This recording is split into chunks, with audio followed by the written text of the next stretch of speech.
Morning, y'all. Happy Sunday. How you doing today? I'm doing pretty good. Woke up. It's a hot one. It's gonna be a hot one for a while. Um, Watching the news. That's a little depressing. But it's gonna be a good day. We're gonna make it a good day. But I just want to come on here real quick and have a little discussion about pets and how they are an amazing blessing, a great gift. They're a responsibility. Um, and they have feelings and personalities, and they're not property. The law may sometimes consider them property, but they're not property. Look into their eyes. Like, they have spirits, they have feelings. I don't know, I'm a big animal lover. And I know sometimes we need those animals, like, and we use them as coping tools, for ourselves and for our emotions, and they do help that, and they're awesome to help fight our depression and everything. But they're again, they're not a tool. They're not a product. They're not property.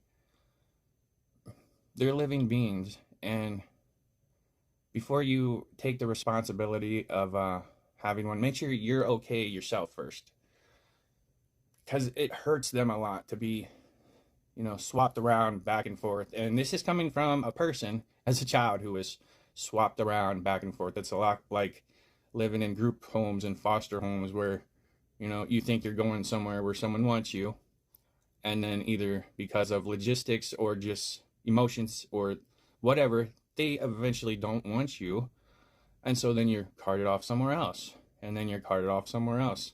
It's very depressing for that thing, that person, that animal. It's very hard on them.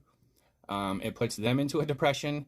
So just take your time and think about what you're doing, especially if you've like just if this is like a habitual habit, like constantly getting rid of or losing animals or having to rehome them. Regardless of the situation, it becomes it's not good for it. It's just too often, too much, and it's hurting too many living beings. Too many things are being hurt just because you keep changing your mind. So maybe it's better to just take care of yourself first, always, and then once you're in a position where you can financially and mentally take care of yourself, then later on think about, maybe I would like to bring some joy into something else, his life, and help lift something else up, because I'm so high on life right now. I can do that. But I don't know. Sometimes you should just maybe never have an animal. All right. But those are just my thoughts. So I hope you guys have a good day. Okay. See you later. Bye.